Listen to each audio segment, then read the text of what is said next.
It would be better. Let's get rid of that. Hold on a second. What do I got to do? You know what you're doing? No, give me a second. Give me a second. He's like a pro. No, it's still, I'm going to come right back in. Okay. So yeah, good afternoon. Welcome to the conversation. Bo and I, we're gonna have this great conversation, and we're gonna talk about some things. We're gonna touch some points. And the big thing is that, you know, in some spaces we clear the air. In other spaces, we create a little bit of a confusion and then bring some clarity back to the conversation. And then give some things that we can sink our teeth into. You muted, Bo. Give some things that, you know, we can really sink our teeth into and just walk away with just a great conversation, a great interaction. We have this slated for like an hour, right? It's slated for an hour and a half. At a certain point, this is really your conversation, because we are going to open up for questions. Go in the chat. If you go to the chat, you can put your questions in the chat. So just keep that in mind. Go to the chat if you have a question. And we really want to make sure that we finish this conversation, that we have this conversation, and one, we bring clarity to some things. Others, we just have a real strong conversation about what it really takes to do some phenomenal things. The format for this is going to be, you know, I'm going to ask Bo some questions. Bo's going to ask me some questions, because it's a real conversation. Let me say this in advance. Bo, I'm putting a disclaimer on this. Anything that I say is solely the opinion of Emerick Peace. It is not the opinion of Keller Williams Preferred Properties, not the opinion of Keller Williams Realty. It's not the opinion of anybody who I might represent, my mama, my sons, my wife, my family. It is solely the opinion of Emerick Peace. So if I say something that offends you, please let me know. I'm just being as true as possible. Do you agree with that, Bo? 100%. And the opinions of Emerick Peace are not the opinions of Bo Menkidi, and the opinions of Bo Menkidi don't represent any of the organizations he represents. I speak for myself. He'll speak for himself. It'll be all good. And that's real. You know, and I called you, Bo. I called you because I do a Thursday class. I do one every Thursday at 4:00, and I was thinking about what my session was going to be about. And just in light of everything that's going on, that's part of the conversation. But the other part of the conversation is that I get to have a great conversation with a great friend. So it's two ways. And you know, it's kind of interesting. You know, all the things about this is like, the truth is, you know, you and our relationship, it goes back from day one at Keller Williams, just before Keller Williams, when you were at Coldwell Banker. And it's always been a great relationship. And, you know, we've always had these phenomenal conversations. Sometimes we get lost in the conversation and we don't even know what the original conversation was about. And it's just, for me, it's been a great friendship. It's been a great relationship, and it continues to be that way. And the beautiful part about it is that, you know, we're in the same local marketplace. Sometimes our territories overlap each other, even though they're farther apart, but we're doing business in each other's backyard. And for us, we've just never had a conversation. We never had an issue with that, because we've always thought about it from perspective that there's abundance and there's enough for everybody. And so, you know, I just want to thank you for being that person, and us always being in that great space. Well, thanks, Emerick. And I don't think everybody knows, right? I don't think everybody knows that when I first joined Keller Williams and said, hey, there's no Keller Williams in DC. I want to create a Keller Williams. I incubated out of Emerick's office. So I got my start in Emerick's office, and that was the launching pad for KWCP. And so I'm all the way back to the very beginning when we were getting started. This relationship has been fundamental to me in supporting each other as we grew together. And so I'm very appreciative of that.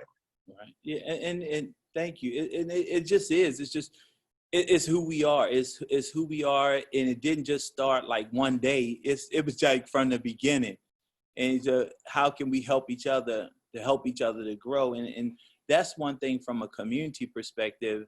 You know, we absolutely have to keep that strain about us to make sure that we continuously pour into each other to make each other better. And that's the essence. You know, together we're stronger than apart. It's like a fist. So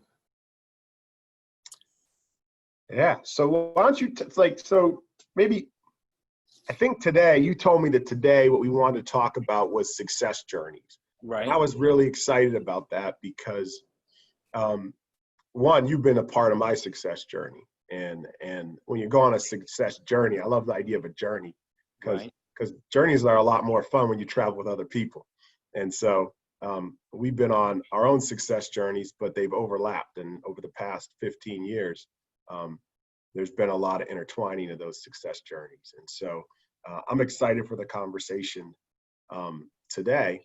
But I don't know if you want to hop right in. One of the things I always really wanted to start with was I'd love to get a sense, just sort of your success journey started well before I ever got the opportunity to meet you. So I'm interested in you taking me all the way back to little Emmerich, to baby Emmerich. I want to see little Emmerich. Like, so tell me a little bit about, like, I'd love to start off, just understand a little bit more about how your life started out. And you know, it's interesting because we've never had this conversation. We have never we really have never had this conversation. So, you know, and for me, you know, I come from a single parent household. My dad died when I was 2. It's my mother, and she raised 5 boys. And one of the things that, you know, was so important in that space is that my mother raised 5 boys, never made more than $8.50 an hour in her life. And she owns 3 properties clear and free and raised 5 boys. And so that's a deep conversation right there. You know, I grew up in West Baltimore, and the truth is it was a community.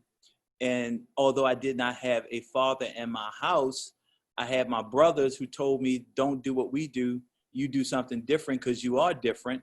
I had my neighbor across the street who was, he was a married gentleman, washed his car every Saturday, just an upstanding pillar. He poured into me. Pastor poured into me. I had a couple of teachers, like my 6th grade teacher, my 12th grade teacher, they poured into me. And so in that space, I did not have that father figure in my house per se, the father. However, I had a community around me that helped guide me to a certain place. And so, you know, I graduated when I graduated. Can I ask a quick question there? Sorry, not to jump in. No. There's something I think is really important. And, you know, we always say success leaves clues and there's things behind. And a point that I think you just made that it was just an aha for me. You used the word community. I had a community. Right. And when I think of you, one of the things I think of is you've been amazing at building community. And so a lot of time when we think about success journeys and success stories, right? Right. We think of, especially for people of color, we think about like the person who made it out. And it's this individualistic story of rising from the ashes and everything's horrible. And we did it all on our own.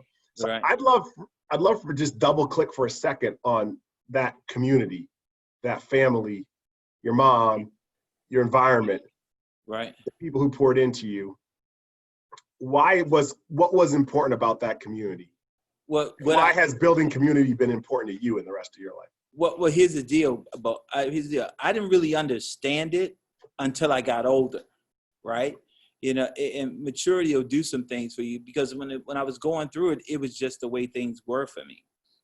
And so in that space of community, I've always been grateful for life, grateful for who I have become, just grateful because I'm going to tell you the other side that I was trying to breeze past it, but now you're going to dig it up. You know, I was always the nice guy, Emmerich. I was always a respectable person. However, I still had friends that were in my neighborhood that weren't the most respectable. And they were my friends. And so I had this certain loyalty to the people around me, and they were my friends. And I have been caught in some situations, to be quite frank with you, and I'm not gonna go into detail, but had the police searched my car, we wouldn't be talking right now. Because, and then I was with my friends. I don't blame my friends. It's me. It was what I did. Had the police searched my car, we wouldn't be friends right now. And as I got older, I began to think about all of the influences in my life, because when I was like probably about 40, when I was about 40, 42, I had this conversation, and I had this conversation with myself, and the conversation was, why me, right? And I asked my brother that question. I said, I run that, and I said, why me? And he looked at me and he said, why not you?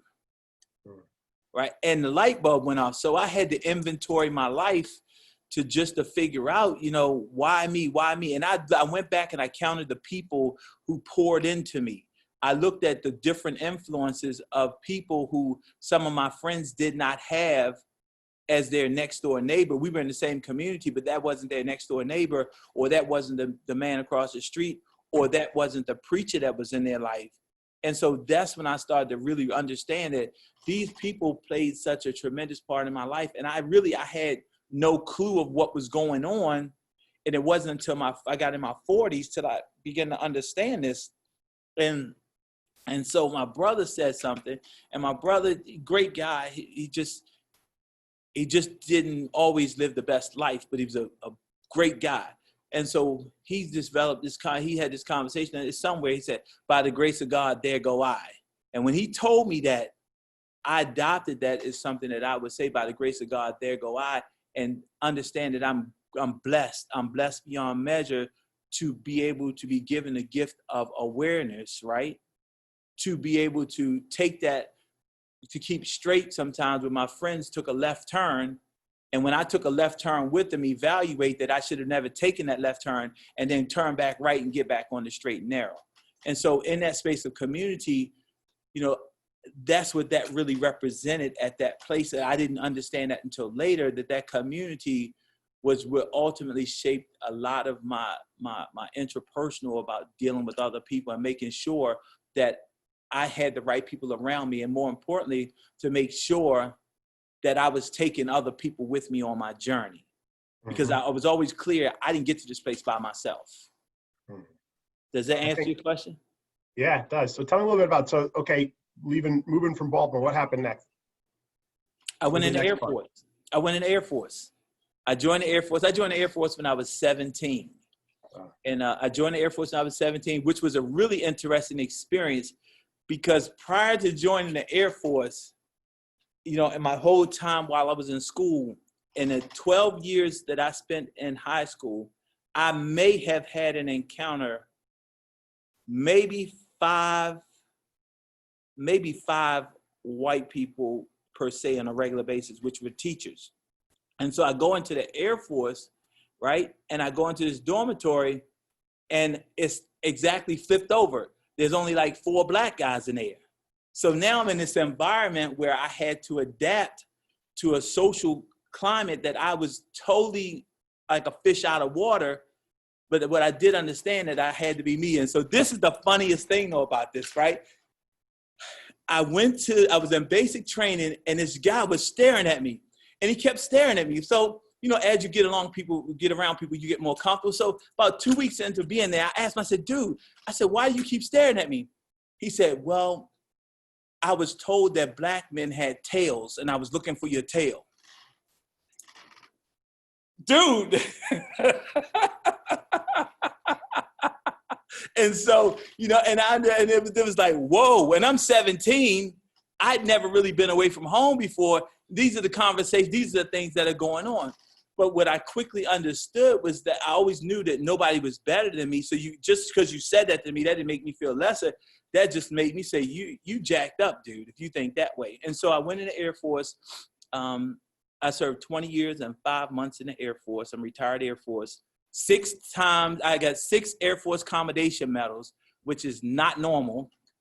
And in that process of being in the Air Force, what I understood community a little differently, because even in that space, there were always older gentlemen around me who took me under their wing, and they told me what not to do, and they kept me out of trouble. In fact, there was a joke. I played basketball. I played basketball, and we would be on the road, and everybody would go to the club, and they would be like, "Hey, they would order their drinks, and they would point at me and say, "Give him a glass of milk." And so, but they took care of me, and I always understood that these folks are taking care of me. I got to take care of other people. And that's just the nature I've been. At 20, I think 27, well, let me go back. I got married when I was 21. I've been married for 33 years, 34 years now. I got married when I was 21. I've been to 4 different countries. I lived in, well, not 4. I've been to, by the time I was 21, I'd been to 6 different countries.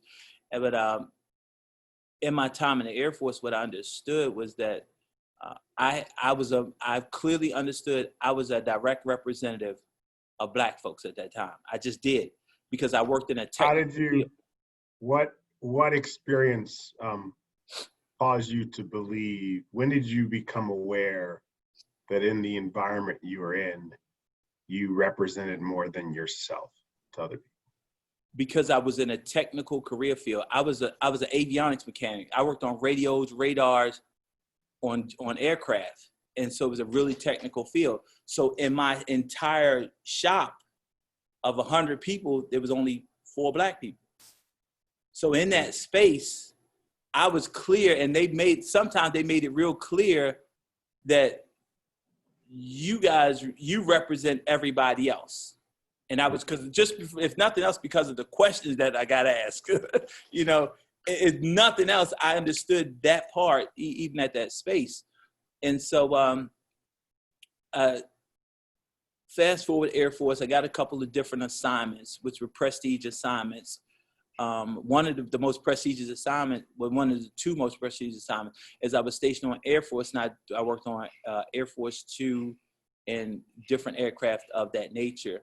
And I understood that even there, I was on the jet sometimes when the Secretary of State was coming up, and I was leaving the airplane on the back side of the airplane, or the Vice President. And I understood that my actions represented not just myself, not just the Air Force.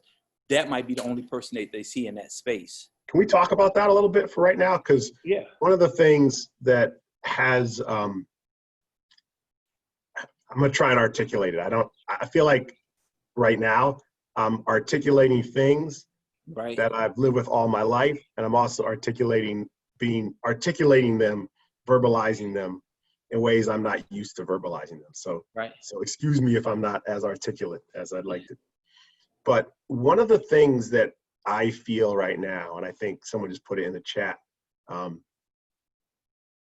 over the last 7 days, I have felt more of the weight of representing a whole bunch of people and knowing that what I say and what I do will be taken by many to not be the opinion of Bowman Keady, right? But will be taken to be the representation of 12% of the American population.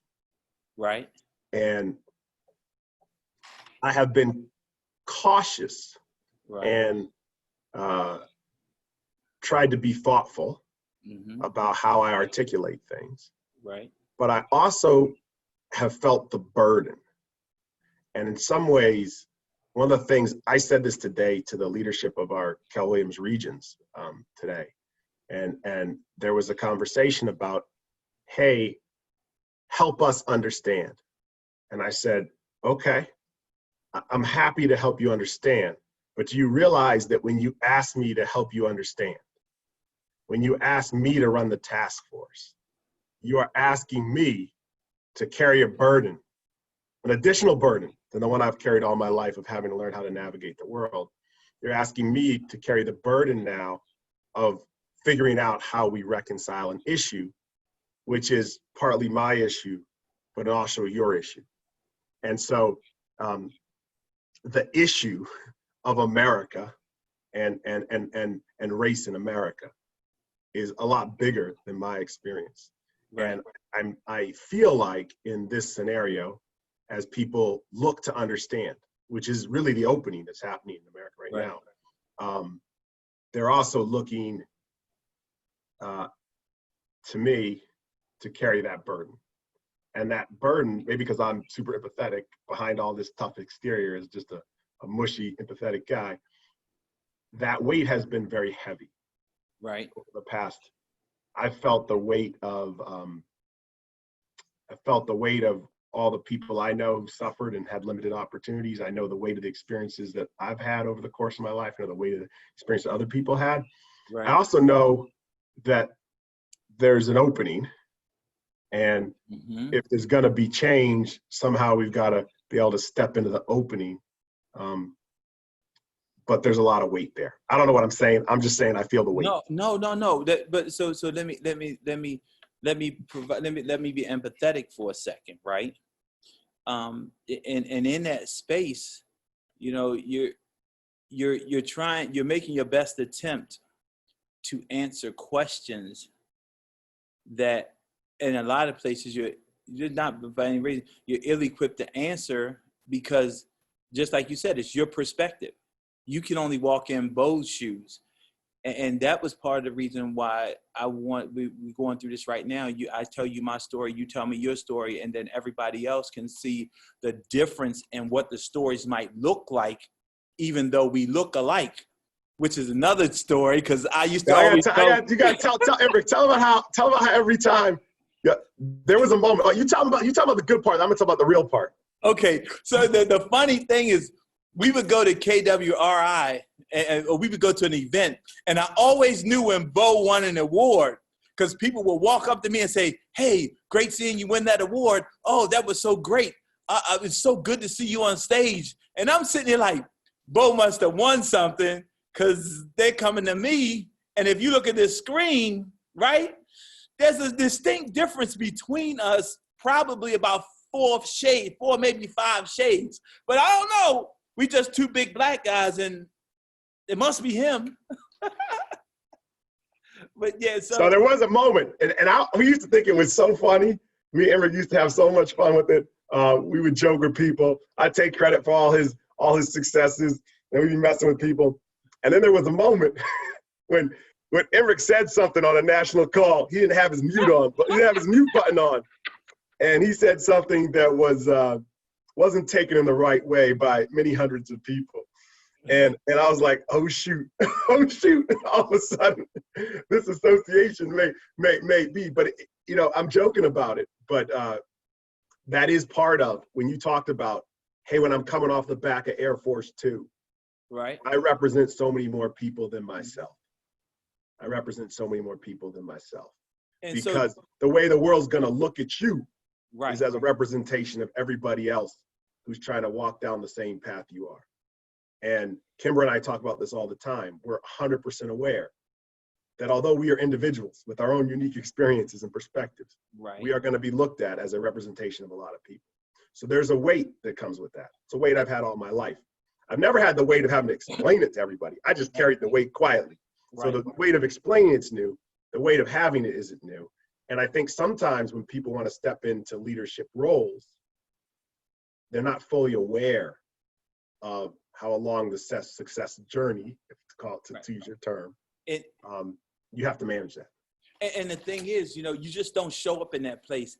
I believe that sometimes people believe that the space that you're in, you just magically appeared there. They don't understand the background work of what you had to do to get to that place. They only show they only see with the way that you show up. I think John Maxwell said this. He said, I don't look like, he said, you only see what you see. In order to be me, you have to go through what I've been through to become who I am.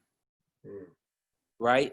And so in that space, that thing about carrying the weight, and I'm, again, even in Keller Williams, I'm going to tell you just like this. In Keller Williams, I knew that that was clear for me. Day one, when I went to the Omni South Park in Austin, right? When I first went to FSO and I started intermingling with folks, I was the only person in the room. I was the only black person in the room. I just was. And I looked around and I said, okay, this is different. I'm back in the Air Force again.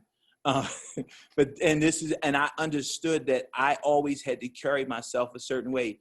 And that was actually, to be quite frank with you, that was part of the reason why I never dressed down in that environment. Because the moment I dressed down, people would may see me as something other than the professional that I am. And I am carrying the torch right now for any other black person that aspires to be an OP, want to be an OP, or that will ever become an OP. Because if I blow this, if I distort the perception, they may not get the same opportunity. They may not be judged the same way.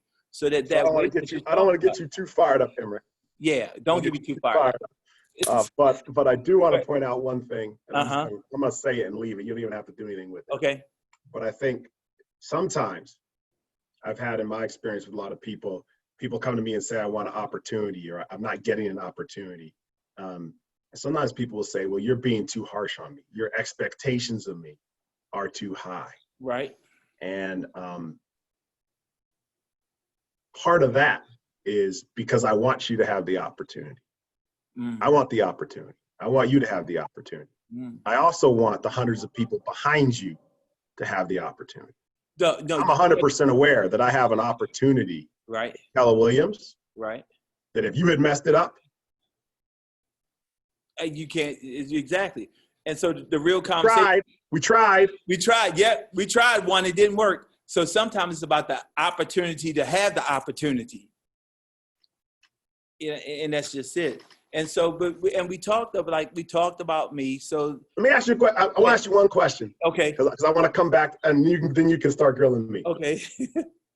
We talking Keller Williams. Uh-huh. It's a phenomenal company, and it's a company of opportunity. Absolutely. It's a company of opportunity. Yes. But opportunity is an interesting word. It's a loaded word. So I have a question for you, and then I'm going to let you grill me. Okay. Emrick Peace. Right. What does opportunity mean to you? Ooh. Opportunity presents itself when you present yourself as being ready to take advantage of it.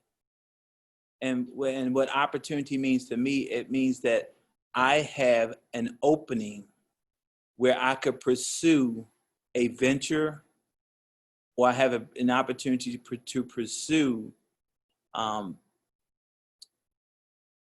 a way to enhance who I am in my business, in a Keller Williams perspective, to enhance my business, to enhance me, and to make sure that I'm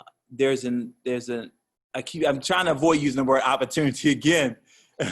And there's a way for me to improve my professional, my financial status. And basically what I'm saying is that opportunity is only an opportunity when you're prepared to take advantage of it. If you're not prepared to take advantage of it, it wasn't an opportunity. So as far as opening up a market center, if you don't have the financial resources to open a market center, it wasn't an opportunity. If you have not prepared yourself mentally and professionally to take advantage of what's presented to you, then that wasn't really an opportunity. You get what I'm saying? If you're unwilling to do the things that it takes to walk through that door when it presents itself, then that wasn't an opportunity. That could be an opportunity, but it wasn't a real opportunity. Does that make sense? Because if you're not ready, it's not an opportunity. An opportunity is only something. How does one know that they're ready for an opportunity? Well, I would assume, or I would hope that one has done their research on what it takes to get to where they want to go, and they have done the necessary prep work so that when that door opens, they have the ability to walk through it. Does that make sense? Yeah. What would you say? Will be my last one. My last question. What would you say? What would you say to people? I believe really firmly, right, that you got to grow where you're planted. Right. Right. And I see a great comment from a great one, Mike Brody. And Mike Brody said something to me many years ago, which really sticks with me. And I want to bridge that to something I hear a lot from a lot of people in like the KWBRN community and stuff like that. Right. Mike Brody said, and another guy I know says to me, you got to grow where you're planted. Right. Mike Brody said, show up every day. Mm-hmm. Do the best you can. Mm-hmm. Be the best you can. Right. And someday you'll get a tap on the shoulder. Mm-hmm. And I know that there are people out there who say, well, when's my tap on the shoulder going to come? Who feel that they're not going to get the tap on the shoulder. Right. Say, there's some reason why people aren't going to tap me. And so what would you say to those people? And how do you bridge that amazing advice from Mike Brody? Go be the best you can be. Don't worry about it. Don't be so worried about, what am I going to do that? Am I going to do this? What's my title? Crush what you're doing. Grow where you're planted. Put your roots deep. But it is possible that you might be seeking an opportunity where that opportunity, you may not get that tap. So what do you say to people who say, I think I'm prepared for the opportunity, but the tap hasn't come? Well, let's take this a different way then. If you tell me you think you're prepared, then you're not prepared. There's an issue with our language, right? I think, I believe, I know. If you think you're prepared, you're probably not. If you believe you're prepared, you're probably a little closer. If you've done the proper research and understand what it takes to do what you really want to do, I know that I'm prepared for the opportunity. So I said something to Monica Reynolds the other day, talking about, she was talking about opportunity. And I said, I think that we have to realize, right, that the piece of that advice that's really strong is to be the best you can be where you are every day. Yes. Right? However, if you are 100% know that you're ready for opportunity, right? We have an amazingly large company with many different paths to opportunity, and it doesn't look the same. People say, I want to own my market center. I want to be the OP. And they think that's the only path to opportunity. And they say, well, my OP isn't selling me shares, so I have no opportunity. I'm not getting the tap, right? So I'd make my own tap. I'd find my own door. I'd seek my own path. And there's 180,000 people in this company. And if you tell me you can't go find someone who's blazed the path or done a trail and go ask them how they did that, right? So I think a lot of people are waiting for a tap. And what they don't know is they don't know which path they actually want to be on. They don't know what opportunity they want. But if you want an opportunity, be the best you can be where you are. Be prepared. Be the best you can be where you are. And go find the people in life who've done the things you want to do. Right? Because as Emmerich said, when you actually study them, and I don't mean like study what they say on a panel and read their social media, I mean actually get to know them. Right. You're going to realize what it takes to have that opportunity. And so that may not be the person right in front of your face. It may not be. That doesn't mean that you don't have an opportunity. Just because you're not being asked to be the team leader of your office doesn't mean you can't be a team leader. Right. Go seek out other people who walk that path. But it does mean you have to do what team leaders do. Right. It means you better have the skills that team leaders need to have. So you may need to see that in a different representation that you can relate to differently or that you can see somewhere else so that you're not in a position of feeling I'm just paralyzed where I am. Bo, and let me tell you, it goes back to Bo. Instead of say you're waiting for your tap. And I think you can't take that literally, say when you say waiting for your tap, because your tap may not come in the space that you're in. Your tap may come 100 miles away, 1,000 miles away, because you've presented yourself as being available to be tapped. And so it comes back to this conversation about bold, be, do, have, right? Mm-hmm. You know, I'm going to be the person who they are so I can do the things that they do and I can have the things that they have. The challenge is that, you know, in that space of growth, people don't want to be that person who they espouse to be. They want to be themselves, right? And in being yourself, it only gets you to a certain place. You have to understand and study what other people who are doing what you want to do, what they're doing. And to a certain degree, you have to mimic a lot of the activities of what they do, which allows you you have to mimic a lot of the things of who they're being so you can do some of the things that they're doing. Does that make sense? Yeah, it makes total sense. And so I think what that means sometimes, right? What that means sometimes, and I know I'm jumping ahead in opportunity, but no, but we good. Sometimes what that means, right, is that I actually think we have a concept, right? Right. Of what a tap is. It's somebody who comes and finds us because they happen to see us. But if we don't feel seen, how am I going to wait for a tap? If you don't see me and you don't see my capability, right, are you going to know to tap me on the shoulder? And so I know, in my experience, there have been lots of quote unquote taps, but they didn't always come because somebody saw me. They usually didn't come, quite frankly, they didn't come early in my preparedness. Right. They usually oftentimes came maybe well after other people would have been tapped. Right. But that doesn't mean, and I don't want to keep using that term tap, but it means that the opportunity is actually there. You may have to find a way to access it. You may have to raise your hand a little higher. You may have to shine a little brighter. Right. You may need to seek out other mentors that see you differently, or get perspective from the people around you onto what they in. But you got to ask the question, right? Too many people sit in silence and say, I didn't get tapped. And that's, I would go to the people around me and I would ask the question, what would I need to do? What would I need to be? What would you need to see me be, right, to do that? Right. And that's the key.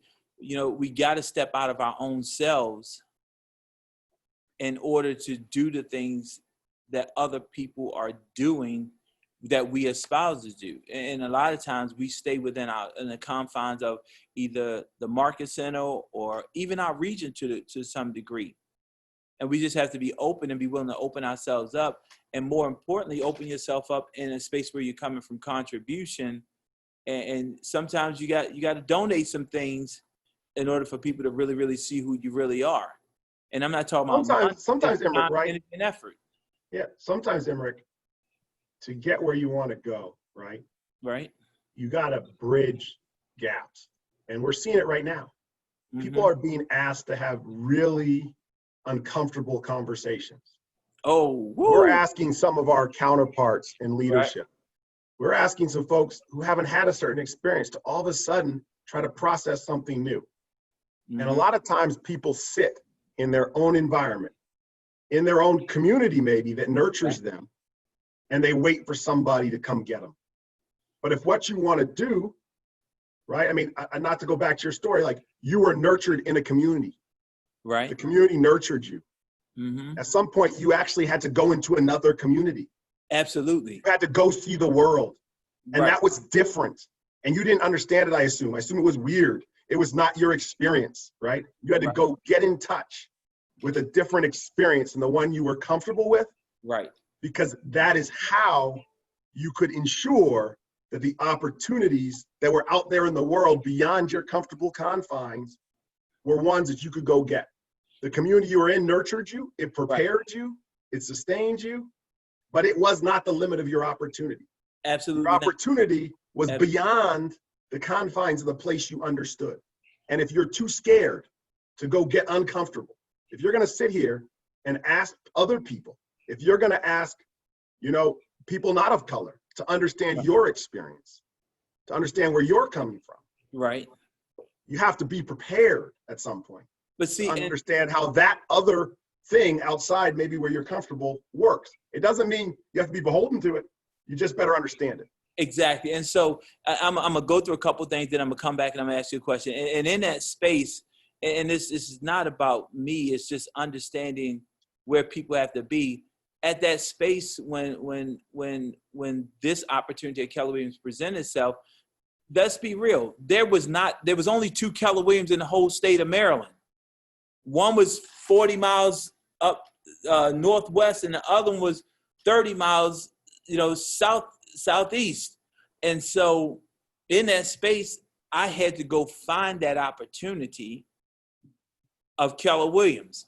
Now, in order to take advantage of that opportunity, I had to make sure that I had to put myself in an extremely vulnerable place, because I literally, just being transparent, I literally had to mortgage 2 houses to really make it happen. So it wasn't that it was financial resources. I had to go and find the fortitude to be able to do it. Then I had to put myself in a vulnerable place and mortgage 2 houses to take on that additional debt to even make it happen. And so, to your point, it wasn't a matter of me being, I was the best that I was going to be in that place. There was no tap. There was a phone call and a pursuit that I had to make in order for this opportunity to happen. There was no Emmerich to go incubate and have a conversation with. There was like me and Pat Long in a dusty office with a bunch of boxes and a TV with a VCR. So if that was it. VHS, baby. Yeah, there you go. So, but Bo, you come and you're having this conversation, right? And there's a flip side to this on the Bo side. So let's talk about Bo as a little boy. Let's talk about Bo through that development place and what makes Bo who Bo is, at 42.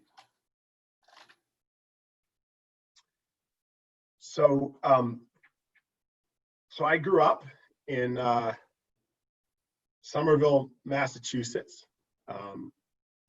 which is sort of, many of you know of Cambridge, Massachusetts, which is kind of Somerville is the other side of the tracks from Cambridge. I grew up with very dedicated and capable parents. My father was a professor of philosophy at Wellesley College. My mother was a school teacher who had decided when we were young that she was going to focus on educating us. So I was homeschooled for the first 12 years of my life.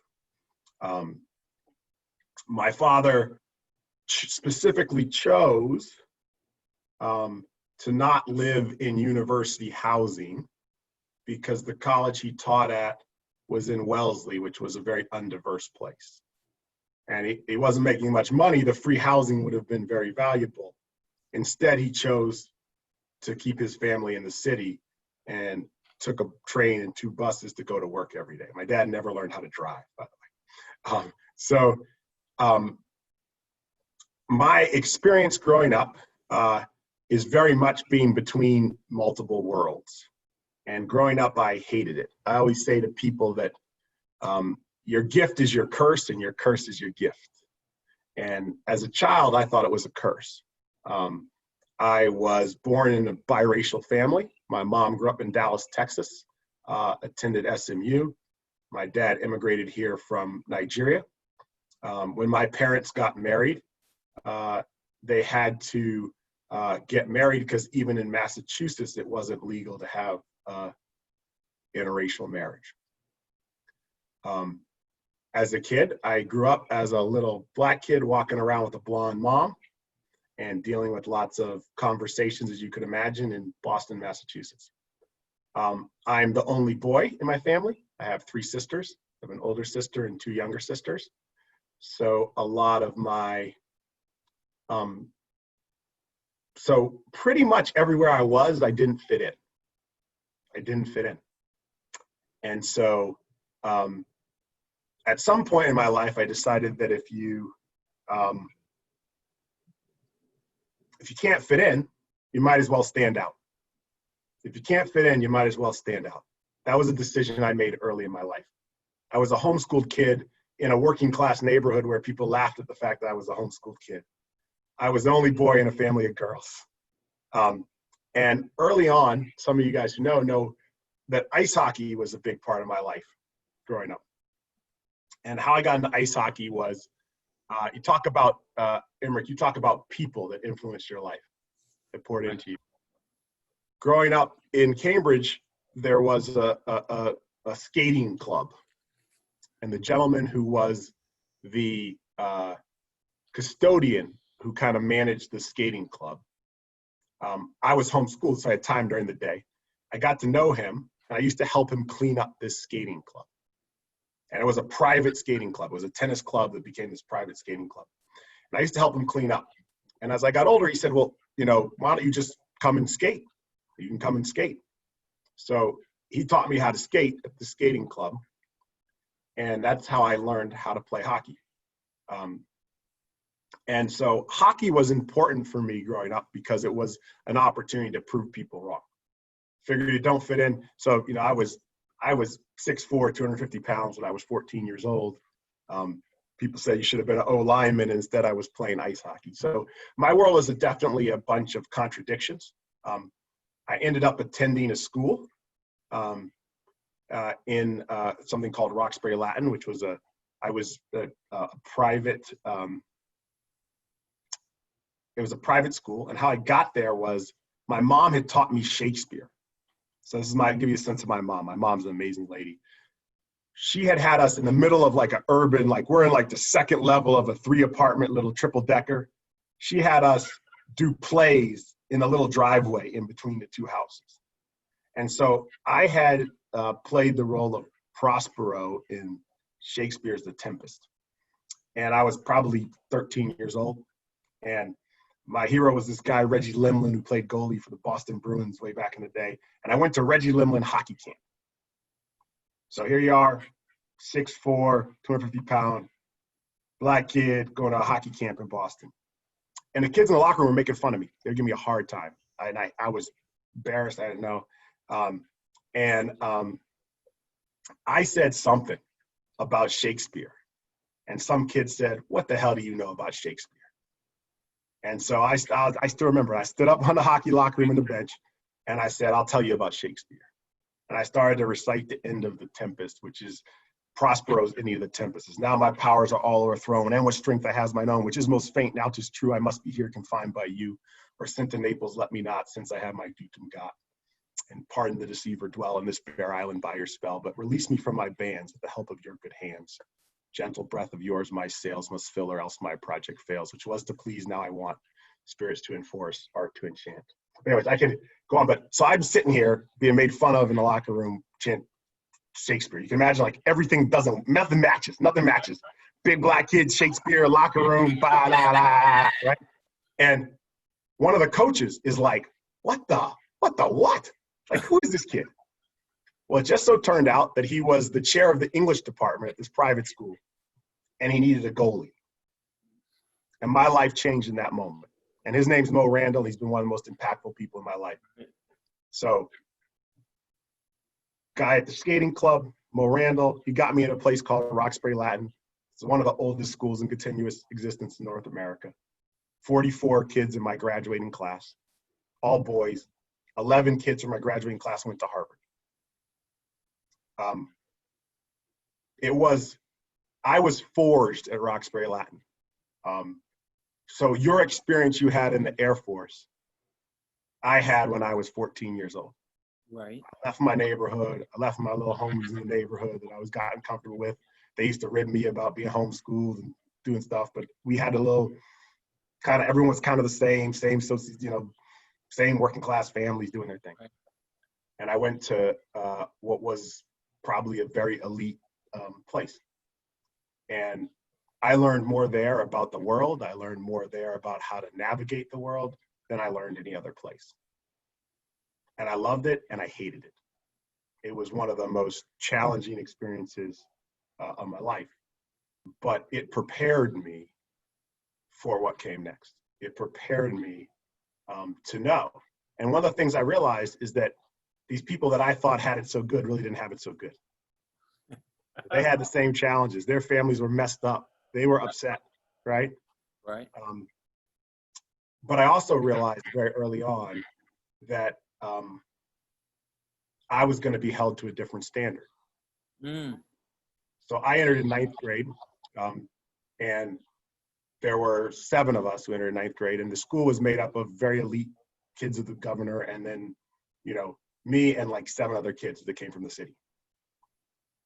And I'll never forget, group of kids, this is my junior year, 5 or 6 of them, they get caught smoking pot in the woods. And they all get reprimanded, but only one gets kicked out of school. You can probably imagine which kid it was.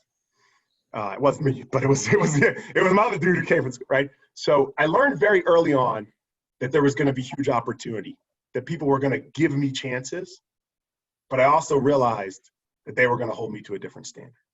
Right. And that shaped a lot of the approach to the rest of my life. So this what I want to know is in the Harvard experience and how that shaped you as both a businessman. It's interesting because people think of Harvard as such a special place, but so I'm going to tell you what I learned at Harvard, and I'm going to tell you how I learned it. So freshman year, so I didn't want to go. By the way, I didn't want to go to Harvard, but this high school I went to, they had a deal with Harvard, and Harvard let me in, and it would be a real black mark on them if I didn't go to Harvard. I wanted to go play junior hockey after high school. I didn't want to go to Harvard. No pun intended. Real black mark. No pun intended. Yeah. And I got to Harvard. So I'm going to tell you my Harvard story. Okay. And I want to tell you about the most influential adult in my life at Harvard. And by the way, Cornel West was my thesis advisor. Oh. I dealt with Orlando Patterson. I took Orlando Patterson's class. I was exposed to some amazing people, but they didn't actually have a huge impact. Okay. Before freshman year, you get this packet in the mail. And it's like, these are all the pre-freshman trips you can do. And it's like, volunteer in Venezuela, $15,000. You know, save the rainforest, $12,000. And there was one that said, hey, we'll pay you $1,500. I was like, okay, I guess I know which one I'm doing. So I show up at Harvard 2 weeks early before my freshman year for something called Dorm Crew. And Dorm Crew is a vestige of, let's talk about systemic structures. Right. So in the early days of Harvard, to maintain everything, they needed butlers. The students had butlers. And so they admitted kids, local kids who were smart, and they let them attend class and be butlers to the real students. And it was called the Harvard Student Porters Association. And over years, by the time I got there in 1995, it was a student-run cleaning organization. And what we did is we cleaned up the dorms. We basically ran the janitorial services. We ran the reunions.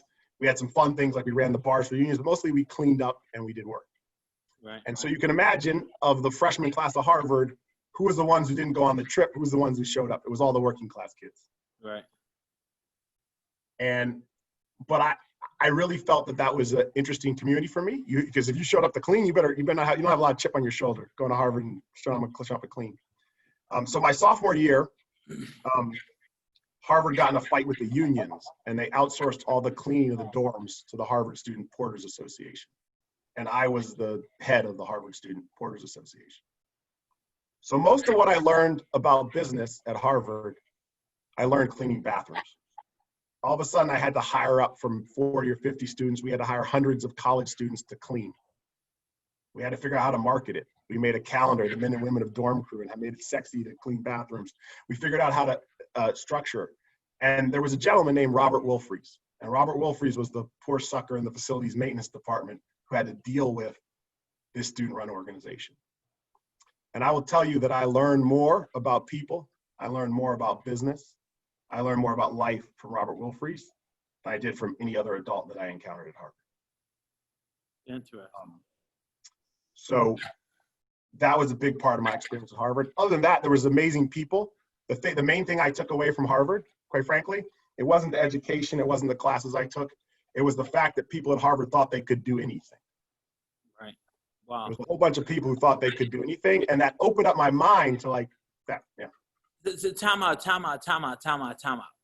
Say that one more time. The people at Harvard, what?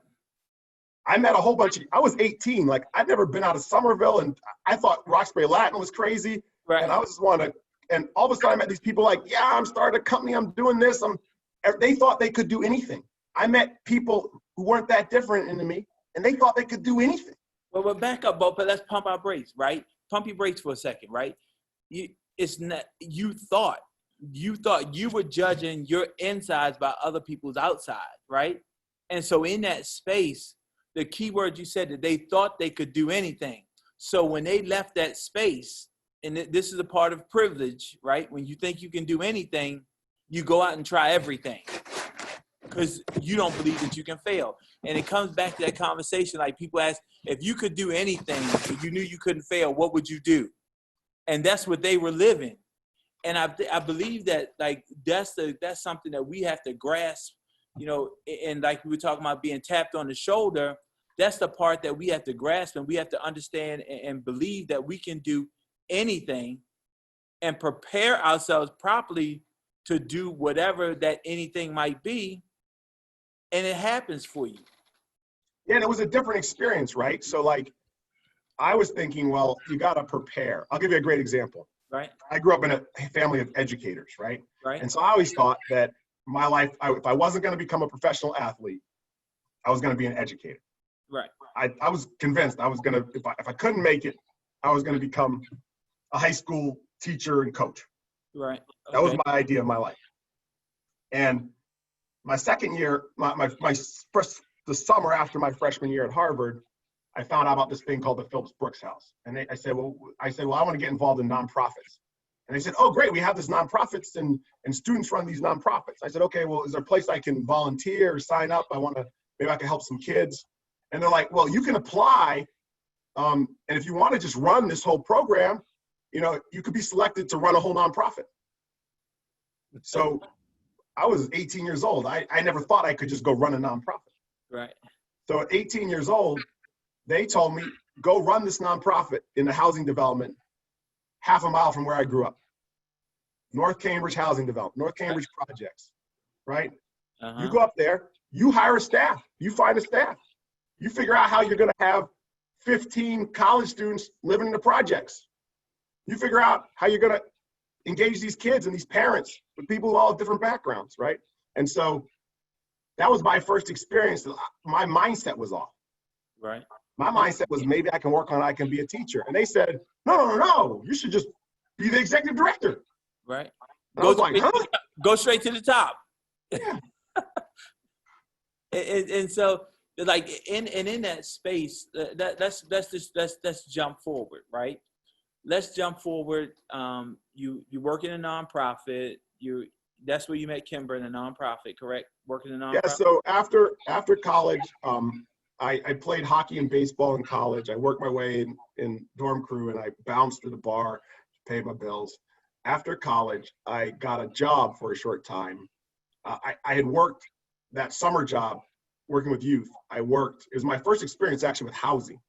Was the next 2 summers later, they sent me in to run a program in the Mission Made housing development in Boston. And this was a large housing development, and it was 50% vacant. And it was my first experience with the way in which living conditions shaped people's lives. It was the first time where I had experienced, we didn't have much growing up. Everybody had a little apartment, a little house. It's the first time where I saw people truly affected by the physical environment they were in. Okay. I determined to myself that if I was going to be in nonprofits, I had to figure out how the big boys did it. I said, oh, these big boys in the corporate America, they must have figured it out. And I said, if I could take some of the efficiency of corporate America and bring it back to nonprofits, I'd do well. So when I graduated college, I became a consultant. I worked for a strategy consulting firm. So if anyone's dealt with me, I'm always about logic trees and 5 bullet points. That was the years I spent getting beat up in consulting. And I always had a passion to get back in the nonprofit world. And I had the opportunity to go back and work at an organization called College Summit that worked with low-income high school students to apply to college. And it was there that I met Kimber. I was the chief operating officer. They hired me sort of as a business guy to help them expand the organization around the country.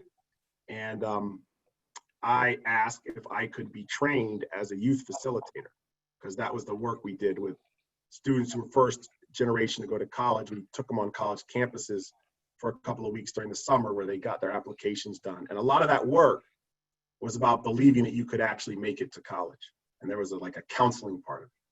And I wanted to get trained in that because I wanted to understand that piece. So I asked, can I take some time off from being the CEO and go down and get trained in this facilitation activity?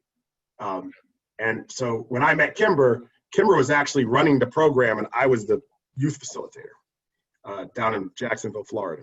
Wow.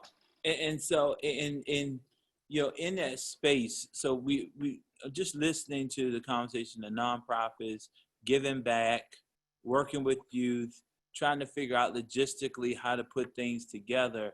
We fast forward to, Bo the businessman. We fast forward to the market center. We fast forward to entry development into development. And so in that space, what was it that you had to encounter, like coming to DC and starting a business? What was your encounter as opposed to DC and then being in Massachusetts, just being, and I'm going to a different place now, just being this young Black guy coming into DC, coming into business? How did that work for you? Well, I'll tell you one thing. If Harvard taught me that you could do anything, right? DC was the first place I realized that Black people could do anything. Okay, tell me more. In Boston, you didn't see, there were not Black businessmen. You might see a Black educator, Black professor. Right. I had never met a Black businessman. Really? I had never met a Black businessman until I came to DC. And what'd you see when you came to DC? I saw a lot of poverty. Right. I saw a lot of mess. Right. But I also saw a lot of people doing different things that I had never imagined. And I actually brought my little sister, I'll never forget, my little sister came down to visit me in DC for the first time. I took her out on U Street and we're having dinner over there across from Republic Gardens. Right. Okay. And she looks at me and she says, "Who are all these Black people? They're like out having dinner. They're doing things," right? And there was still challenges. It was still a challenged place. It wasn't like a lot of affluence, but it was the first place I realized that there was a lot of texture to my community that I hadn't always seen. So that was one of the things I learned in DC. But in DC, the challenge is always going to be, I'll tell you my big challenge in DC is that in DC, there was a good amount of encouragement in DC. Right. To start as a businessman, to be a small businessman. And so that's a great segue, because my next question is it just from both perspectives, we're gonna flip this around. I want you to come back at me with the same question. How'd you get started in business or real estate? So I got started in the business of real estate because I was working in the nonprofit and I had bought my first house. I'd scraped together enough money to buy a house in Columbia Heights. And it was a block and a half from the metro station in Columbia Heights in DC. And it was a 6-bedroom townhouse with a 2-bedroom basement apartment. And I couldn't afford the mortgage. So I got all my friends to come live with me, had all sorts of people living in this house. It was like the real world. And between my house and the metro station, there was only one other house that was occupied. The rest this was burnt out DC. This was back in burnt out DC time. there was only one house that was occupied. And there was a woman named Mrs. Bex, and she lived there for 70 years. She's in her late 70s. She lived there since she was a little girl. And she didn't have really any children. So I used to help her get groceries and take out her trash. Right. And I was helping College Summit grow around the country. And I thought I was doing the Lord's work. I thought I was amazing. I was passionate. I was making a difference. I was using my business skills. I was a little cocky, just probably. And I came home from one of these trips around the country, and I've been gone for 2 weeks. I went to check on Miss Bex, and she was dead. And she'd been dead in her house for 2 weeks. It was a pretty gruesome thing to find someone who's been dead for 2 weeks. And it got me thinking that I thought I was changing the world, but I wasn't present for the person on the other side of that little row house wall. Right on the other side of my drywall was a human being, and I was out there trying to change the world. And what was I doing in my community? It was downtrodden. It was vacant. And so I didn't know anything about real estate. I said, I got to fix up some of these houses. I'm sick of walking past empty, dilapidated houses, and I got to do something. I got to do something where I am. This is my new home. I bought a house here. I'm not going anywhere. I didn't think I could ever buy another house. So let me figure that out. I got to figure out something I can do. So I went and got a real estate license. I was too stupid to know that getting a real estate license had anything to do with fixing up houses. But I thought, oh, that's just real estate. You learn something. So got a real estate license, and I was still working full time. So to put this in perspective for people on the call, because I think people tend to think, oh, that's Bo. He's some other type of person. And I just want to put in perspective for you. So in the summer of 2004, 2005, I was a part-time real estate agent. I had gone to the third company because the first two wouldn't take me. I tried to join as a part-time, so we don't take part-time. We don't take your type around here. Go find another office. I was a part-time real estate agent. I'd sold 6 houses, and I was having trouble to get the money for my house. I'd moved out, and I was living with my buddy in his apartment, and I was renting the house that I owned in Columbia Heights. So when we talk about you can do anything or be anywhere in 5, 10, 15 years, I think a lot of people don't get that that's how I started. I started as a part-time real estate agent. I'd sold 6 houses. I owned 1 property, and I lived in an apartment with my buddy because I couldn't make ends meet. And so, however, you had the belief that you could do anything. Because I'd seen it. Say it again. Because I'd seen it.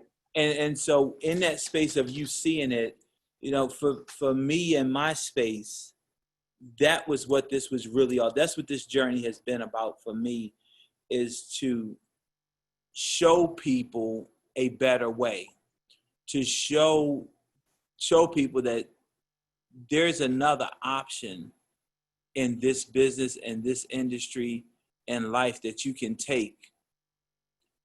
And there just has to be somebody to set that example. And so in that space for me, you asked me about community and building community.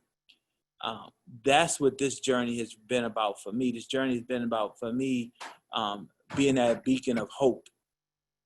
Because, in Prince George's County, the reason why we even exist is because there were brokerages. There was no brokerage in Prince George's County that represented the residents of Prince George's County as they should. What I mean when I say that, I got in this business in 1992. I was in the Air Force. I was active duty Air Force, and I was selling houses at the same time. I would go to work at 11:30 at night, get off at 7:30 in the morning, go home, take a nap, go to the real estate office, work real estate all day long, be home by 6:15 so I could be to my kids' basketball practice by 6:30. And then after basketball, baseball, or soccer, whatever they were doing, go home, take a 2-hour nap, then go back to the military to go to work. And so, can I double click there? Yeah. Because, I always talk about gradually then suddenly. Right. We talk about the time where you're grinding. Right. Right. And so I think it's really important for people to understand how long did that go on, Emric? That went on for 11 years and 8 months. 11 years. 11 years. I was dual career for 11 years and 8 months, by the way. And so that's what I did. Now, how did your business grow during that time? I'd use the real estate business. My real estate, it was niche. I had a niche market. I was in the military, and that's how I got in. I was helping military people buy houses. I played basketball. I was a gym rat. So all of my friends that played basketball, they were in the gym. I was selling them houses. All the people that were in my unit, as many that would work with me, I sold them houses. And so I had a steady stream of business. Matter of fact, I would go to the dining hall at lunch, even though I worked midnight shift. I would go to the dining hall for lunch, and there would be people sitting down eating lunch. I knew one person at the table. I did not know the other two people at the table. So I would always sit with somebody one person I knew and two people I didn't know. Before I left that table, they had my card and they knew who I was, and they knew that if they needed a piece of real estate, they should call me. So how did you end up going full time? What caused you to go full time? Did you retire? I retired. Got to 20 years? I retired. But see, here's the deal. Most people didn't even know I was but people in the military knew I sold real estate. However, people in the real estate community did not know that I was in the military. And so what happened is when I did retire, I retired, my retirement date is February the 1st, 2004. I opened the Market Center in April of 2004. So I went straight from being— Why open a Market Center? Why did you open a Market Center? Because what was happening in the community, what I understood was that I would go to Northern Virginia, and their offices would look one way, right? I would go to Montgomery County, their offices would look a different way. When I came to Prince George's County, like you would see hardwood surfaces, triple crown molding, really nice pictures on the wall in Montgomery County and in Northern Virginia. And then the same companies in Prince George's County, where it was predominantly black county, they would have one-piece crown molding, a Formica countertop, and some cheesy flea market pictures on the wall. And so what I saw was the inequity.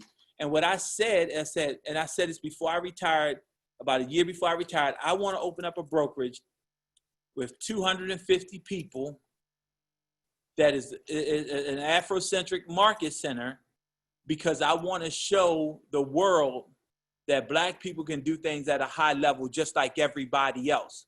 And more importantly, when people came into that market center came into that office to do business, the customers and clients would feel appreciated, the real estate agents would feel appreciated, and we would focus on training and education, because real estate agents have a choice to hang their license anywhere they so desire. It's a privilege for them to hang their license at that brokerage. So Emric, I want to ask you a question. I want to be a little, I want to stir the pot a little bit, but I'm going to ask people if we're going to, time-wise, I don't know if you want people to start putting things in the questions in the comments, because I do. We don't have much more time.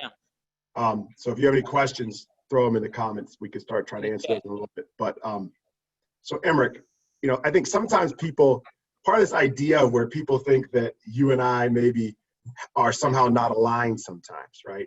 I was like, why do people think this? Like, Emric and I are like some of the most, like, we don't agree on everything. A lot of things we don't agree on, but we are very aligned in sort of where our come from is. And when I was at College Summit, the tagline was "Let talent shine." Right. Let talent shine. Mm-hmm. And I look back on my life, I realized that one of my big passions was to ensure that talent could shine. Right.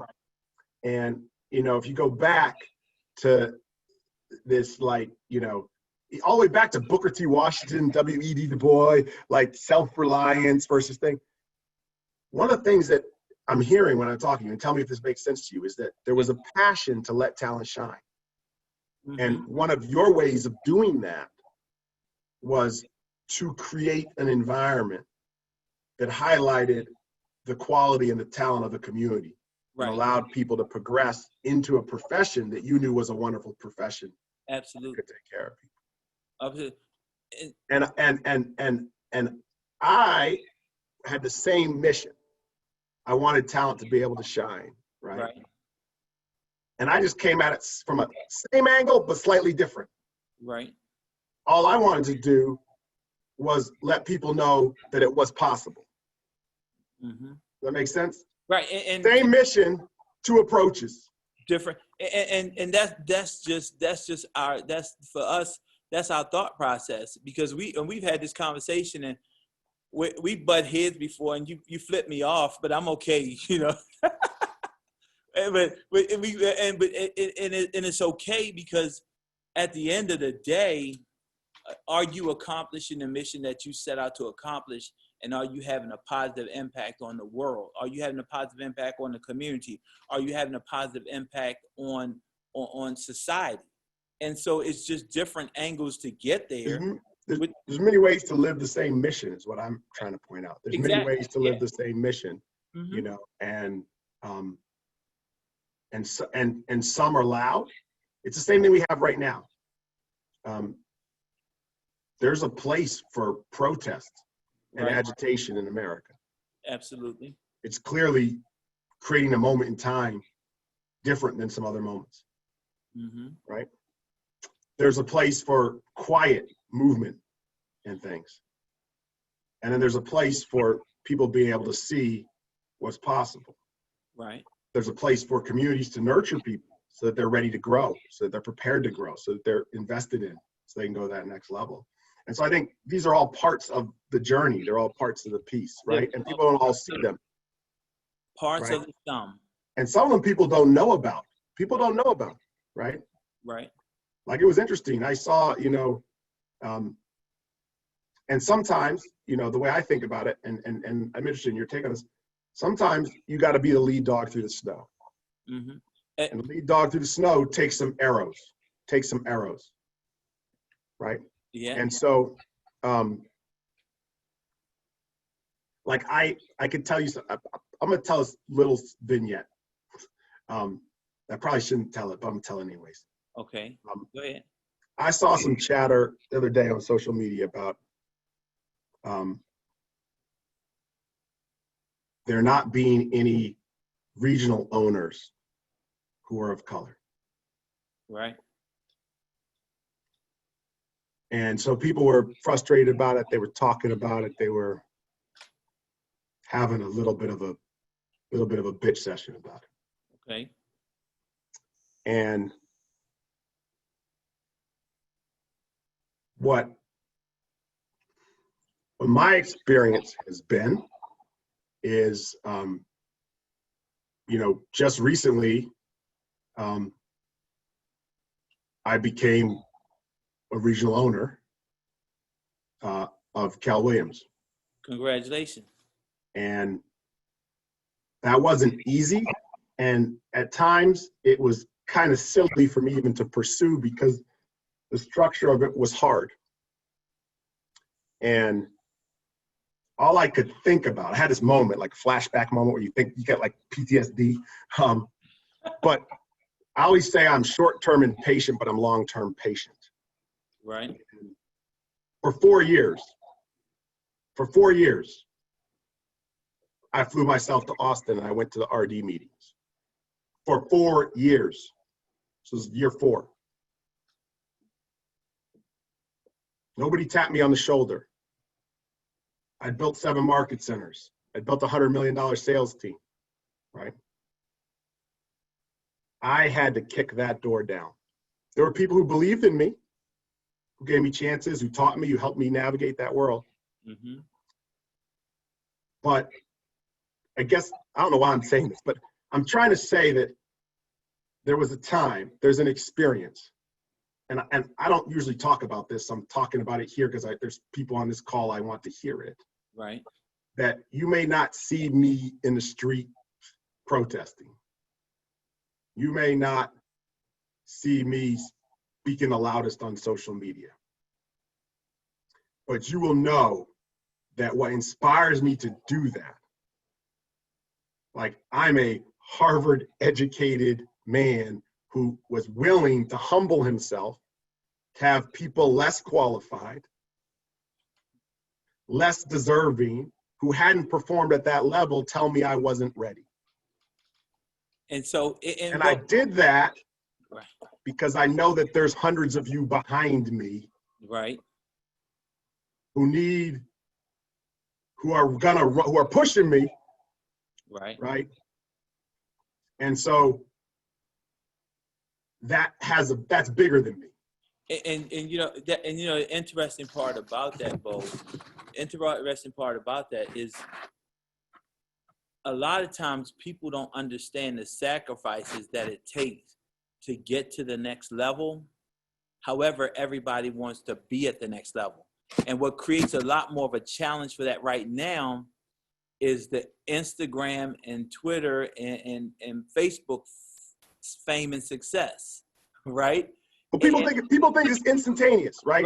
Right. Like I say my little simple, you know, maybe you see my class say, people think success is linear, and it's not. Gradually, right? gradually. And people think that when people don't give you the opportunity, they give up. Right. They give up. I just want people to hear that. People give up. They say I didn't get the tap on the shoulder. They say nobody came and found me, right? Right. But until people go through that, until somebody goes through the door, right, there's not going to be somebody on the other side looking for you. And so here's the thing: it says nobody found you, but the question is not did they find you. The question is, were you in a place where you could be found? Which is a different. You got to put yourself in a position to be found. And so in that time and in that space, you know, the question is, what dues are you willing to pay? What dues are you willing to pay? Right. And so in that space, we want to be this different person, and we want to do these things that other people are doing so we can have the things or the success or the spotlight that they have. But again, you got to be it, you have to do it, and you have to have it. And so with that being in mind, if we wrap this around, let's shift this a little bit, because this is supposed to end in 4 minutes. And I knew this was going to happen with us. I did. Man, this happens every time I talk to Emmerich. I can't get off the phone. I'm like, dude, I got stuff to do. This call's too long. He always got to get me in these deep conversations. Well, I'm fine. If people want to stay on, I'm good. So if you need me to stay on, I'm here. And that's what I was about to say, because we about to run over, and we get it. I get it if people want to go, and it's not. Let's be clear. We don't mean to disrespect your time. But this is for me. This is just I think it's a great conversation, and we just keep moving. And so in that space, so let's put this in. Can I answer a question? Someone asked a question. I didn't see it because in the Q&A, someone asked a question about the racial makeup of our offices, and I think that's an interesting question because we've approached it differently. Right. Emmerich approached it. I won't speak for you, so I'll let you speak for yourself. But my perception is that Emmerich approached it as he said, I want to build an Afrocentric office, which highlights, isn't exclusively Black, but highlights what that community has to offer. Okay. All right. And I said, I had a chip on my shoulder. I said, I don't want to be the best Black business. I want to be the best business, period. And don't tell me I can only be the best Black business. I want to be the best business, period. And that's and that's interesting because that was initially my conversation, right? Because I wanted to show the community that we can do it at a high level just like everybody else. That was my initial thought. So let's make this clear. It wasn't that there was any type of exclusivity. Here's the real challenge. We live in America, right? We have had others come into our market center. They don't stay in our market center because our market center, and I'm not saying because, it could be because, it could be a part of it. There's some other things there. 98% of our agent population is Black, right? The truth is, most times, the majority community can't stand the fact that they are the minority in a place. It's uncomfortable. It's really uncomfortable for a lot of people to be the minority when you're used to being a majority. So the conversation sometimes is not the same as what you're used to having in your space. and you don't really want to. So people like water, air, and electricity, right? They take the path of least resistance, and being in that space takes work. It just takes work when you're the minority, when you're the only Black person in that room. It takes work to be in that room sometimes. Just mentally, it takes work, right? And so conversely, it takes work on the other end. However, the main focus of what our market center has always been to uplift, inspire, to educate, and help people make money. And it just so happened to have been in a predominantly Black community. And a lot of times that was what our pool of people, that's been our pool of agents. There's no big secret about that. So Emerick, it goes. There's a question in the someone's asking the percentage question. Our market centers are probably about 40%, 35 to 40% African American.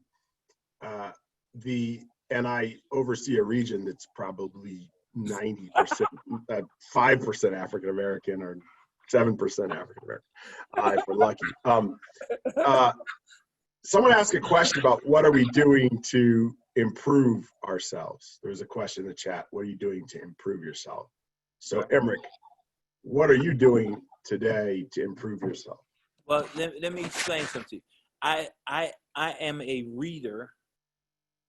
I'm a reader and a watcher. What I read is I read excerpts. I read information that's relevant to what I am moving myself or gearing myself towards to make me smarter and more intelligent in that space. And I watch, I'm an avid educational video watcher, right? And so I do that internally. If there's anything that I ever do, if you ask me about it, you better believe I've researched it 5, 6, 7 times, sideways, up and down, to the left, to the right. And that's how I make myself better with whatever I put my foot in that place. From a real estate perspective, I will travel, and just a learning perspective, I will travel all over the country to take a class. I had to take a CCIM class. I wanted to take CCIM 101. There's a CCIM 101 class in Virginia. I didn't take the CCIM 101 class in Virginia. I went to Seattle, Washington to take the CCIM 101 class because I wanted a different experience outside of what I was used to, or outside of what my norm is. And so I was in Southern California right before a pandemic, taking another class just on coaching and personal development. I probably, for not to be in a, not it doesn't matter. I've probably taken more trips to Austin, Texas to take courses than just about 98% of the Keller Williams population. Mm-hmm. And so wherever I have to go to get the knowledge that I'm seeking, you can go find it. I will go and I will figure out a way to bring it back and apply it, which also means that the other reason why I have a Keller Williams franchise, because of what I understood was that I had to educate this community a different way. And I had choices of other brokerages. What I wanted to do is I wanted to make sure that real estate professionals in Prince George's County had the highest level of education, and Keller Williams was the only place that was providing that education, because I was going all over the rest of the country trying to figure out how to get educated. So let me just quickly, I want to make sure we're getting to people's questions. So I'm going to run through a couple of questions. I've been in real estate. I got my license at the end of 2003. I got actually affiliated with a brokerage in 2004. So I've been in real estate for 16 years. Emerick, how many years? This is 28 for me. Okay, great. The two other things I want to address is that one is that there's many types of leadership and opportunity in Keller Williams, and it was actually really challenging for me to hear a lot of this discussion of like, well, we're just going to leave in protest. We're going to leave Keller Williams. There's some people, there's a faction. We're going to leave Keller Williams in protest. And the reason it bothered me was not because protesting by leaving is not a legitimate thing. Right. It's because if you leave an environment that has the resources and the tools for you to succeed, to go to an environment with less resources and tools, you're setting yourself backwards, right? And I'm passionate about that. And I'm passionate about Keller Williams, not because I drank the Kool-Aid, not because it's red, but because Keller Williams has tools that help me be better. It has tools that made me a better business person. And so, Bo, with that being said, right, and like I said, that was the reason why I chose Keller Williams as a franchise, because of the education. But here's the other thing, and I said this morning, emotion. The challenge is that a lot of times, just being frank, we as who we are as Black folks, we lead with our emotions. Logic makes you think, emotions make you act, right? And so we just have to be careful of what we do and how we go, and not lead with that emotion. Let's lead with logic, and then a logic will give you the upside and the downside of anything, and then that upside and that downside will create emotions. Then you make your decision based on that emotion, whether you're more excited or less excited, based on your logical deduction of where you are and what you should be.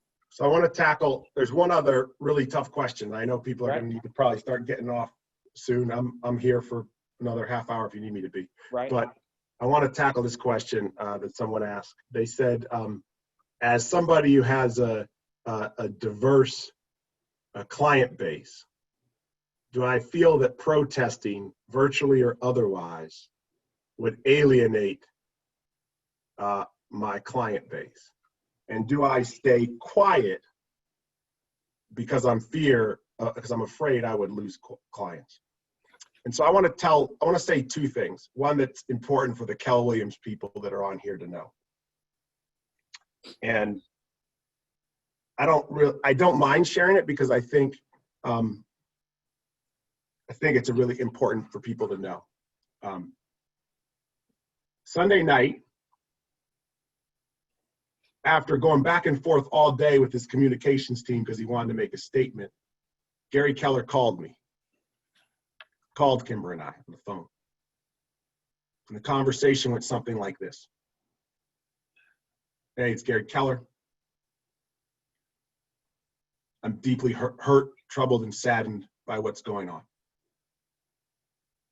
And I want you to know that I'm going to make a statement. I also want you to know that I have not used my business platform to make statements, because I represent 180,000 people who have many different viewpoints.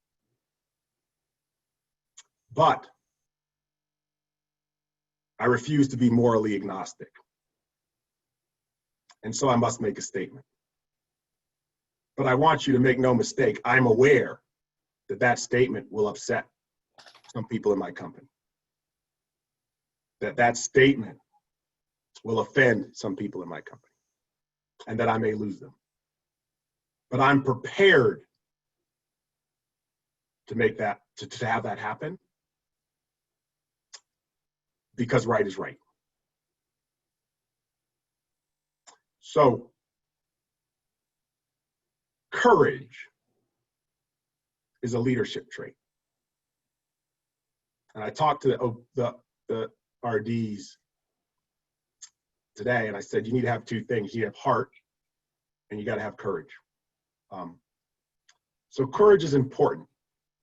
But what I think sometimes people miss in this conversation about protesting is that you have to use your platform to try to move the hearts and minds of people. But when you actually have a platform that has power, sometimes the most powerful form of protest is not to be in the streets protesting. Martin Luther King said, the riot is the voice of the unheard, right? But if you have a platform, if you have an opportunity, right, you may be lucky enough to have some other tools at your disposal to make a difference. There's need for both. So to answer that question honestly, there are things I don't say on social media. Because if I said them, I would lose the power that creates the opportunity for other people to follow in my footsteps. That does not mean I don't speak. That does not mean I don't challenge people. That does not mean I'm silent. It does mean I think about what I say. It does mean I realize that there are other perspectives than mine, right? And so I didn't mean to go all that, but that's. But it's real. It's real, Bo. It's real because that's a certain level of vulnerability, and it really is a calculated risk of can you go to sleep at night, and are you morally grounded and spiritually rooted in your thought process? And if you're in that space, then you walk by your spirit and what you're led to do. And sometimes all money is not good money. It's like you fear losing these people. However, by your voice, you may gain 10 other people. So you can't think of it from a position of scarcity. You got to think of it from a position of abundance and what is the right thing to do. But we got another question. Yeah, I want to answer. I'm going to answer the question. I'm going to answer the task force question. Yeah, it was one before that. It was about multifamily. It came up with multifamily. What advice would you give somebody who's aspiring to be a multifamily investor? And we gotta, let me tell you, we gotta speed these answers to these questions up. Okay, I'm gonna be real quick. Okay, go. If you want to be a multifamily investor, do transactions. People come to me all the time, they say they want to be developers because we've been successful developers. I say the best thing about being a developer, right, is to be in transactions. And by being in transactions, as somebody on the ground doing deals, you learn the nuances of deals, and deal making is fundamentally the principles to multifamily, to any investing. So I'd say if you want to invest in multifamily, get to shadow other people who do multifamily, maybe learn from some other people who are doing that so you can understand that sector. It's a little bit different than just the single family market. Right. So really start to find mentors you can have in that space and realize that there is a difference between buying a single house. But don't let that stop you. Invest in real estate. You guys have a great platform to make income. You need a platform to build assets. So you need to own residential real estate. I'll say it over and over. Own residential real estate. Residential real estate. And so with that one, Bo, you said the thing about the mentor. I'm just going to touch on this. For those who are seeking mentors, when you're seeking this mentor, come from contribution. You have to come from contribution because the mentor is pouring into you. And the question might be sometime, what do you bring into the mentor? And you'll find yourself in a better place if you're coming from contribution and seeking that mentor. The other question about the task force. Can I answer that? Can I answer that, please? Yes. So just one thing on the contribution, people who you think don't need you actually need your help. So I always tell new agents, they say, well, I want to have a mentor, but I don't know what to do. I don't know how to find that. I say, go ahead and realize that busy agent actually needs something. They may need someone to do their open house. They may need someone to help. So don't assume that you don't have something to offer. Right. Too many people come to me and they say, help me. Right. But you know how many problems I got? I got a lot of problems. So you came to me and said I could solve one of your problems. You get a lot more help from me, right? So that's it. Sorry. Exactly. And you're just coming from contribution. Everybody has a gift zone. Find your gift zone and make sure you can present that gift zone to somebody else, because 9 times out of 10, no two people have the exact same gift zone, and you can always add something to somebody else's life when you're working in your gift zone. I want to ask the task force question. Yeah, that's what I was getting ready to go to, the task force question. Yeah, so back to my point about sometimes being able to have influence that's a little more quiet. Mm-hmm. When everything started blowing up, we had a lot of conversations. And I'm a real person of action, so sometimes all these conversations, they really drain me. There's a lot of conversations with a lot of the leaders of Keller Williams. And there was a lot of dialogue in social media about a statement. And one of the messages that was sent and received right quietly quietly. was that, quite frankly, if you ask me, I didn't care about a statement. I don't want a statement. This isn't a new experience for me. I've been living this experience my whole darn life. Right. I don't need you to all of a sudden acknowledge it now because everyone on social media and Nike said this and Peloton said this. BS. I live this every day, right? What I want you to acknowledge is that when I go into a national conference, when I walk into KWRI, I'm not saying that there's anything wrong. I know you don't have a negative thought or intention, but I want you to know that I experienced something that you don't even recognize. Well, I see that there's nobody like me. I see that in 35 years, there hasn't been an African-American executive in the company that I'm in. I see that in the top 200 OP group, I see three faces of color.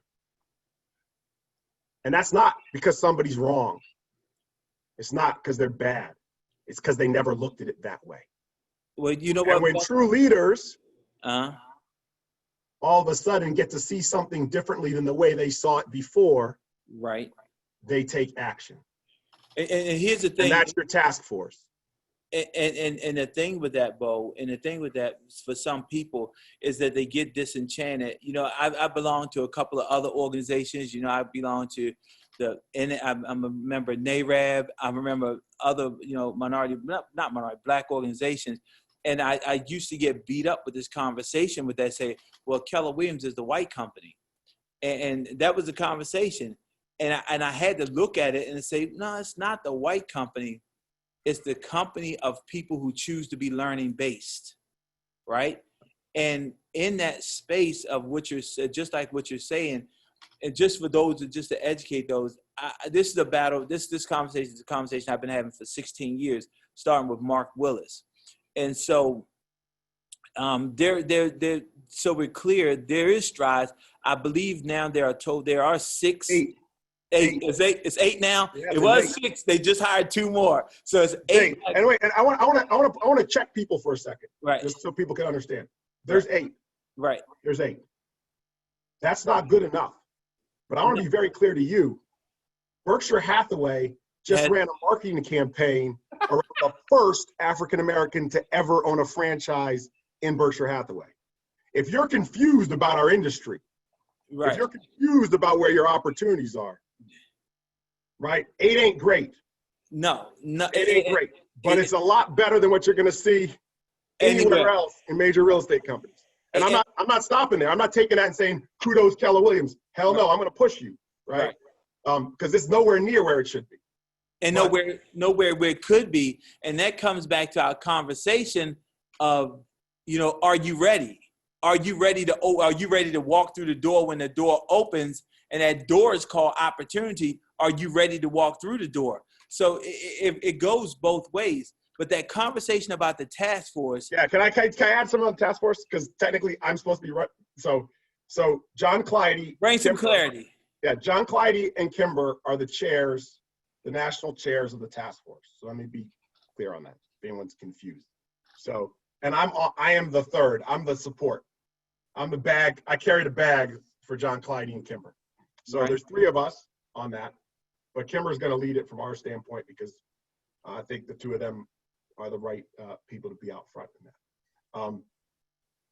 We were asked to come up with what it would be. They just said, we need to make change. We don't know what to do, right? Talked a little bit earlier about burden. There's your burden. Figure it out. And go ahead. And so what we have come up with, and I'm giving you like maybe too much information, inside information for those who decide to get on Emmerich call today. What was just rolled out today to all the RDs throughout the company, we asked them to go back to their regions. And we asked them not to find a person. And don't find just a black person somewhere. Right. I want you to find a leader. I want you to find a leader. I want you to find a leader who can have probably the most hard conversation that's ever been had in our company. I want you to find a leader who can facilitate some of the most challenging and awkward conversations that we'll have to have, right? Mm-hmm. And so there's going to be a little bit of an application process, and people are going to be able to, OPs and our regional directors will nominate people to chair it, but it is not going to be just a regional and a national thing. It's going to be a market center thing. So this company always has been a ground up company. And every market center, every neighborhood, every community we're in KW is not the same. So the goal of the regional task force members, and there's going to be more in the larger regions because some of them represent different communities in different states. So there's anywhere from 1 to 3 per region. And their job is going to be to go back and facilitate a discussion for the market centers, to have discussions in the market centers. So the market center, just like the ALC, the market centers can inform a regional task force that can then inform the international company and the chairs of us as to what should be done. We made an intentional decision not to decide what to do, but to decide the process for selecting the people who will decide what to do. So the future of the company is in your hands. And so, Bo, I believe that because a question came up about diversity and diversity. Oh, by the way, can I say one more thing? Sorry, I don't mean to dominate the conversation. we asked that it be renamed the Social Equity Task Force. Okay. Because we felt that diversity watered it down. And I like that because I believe minority waters things down too. So I love that conversation. And so the conversation, someone put in diversity for ALC, and so that's one of those things where, again, the task force will take. I'm imagining the task force will take a look at the local task force will take a look at ALC breakdown also. Yeah, my sense is that I don't want to overframe the conversation, but there does have to be a frame. Yeah. And this already came out of some great work that Dana and Martin did in KWBRN, where they started to put together a framework.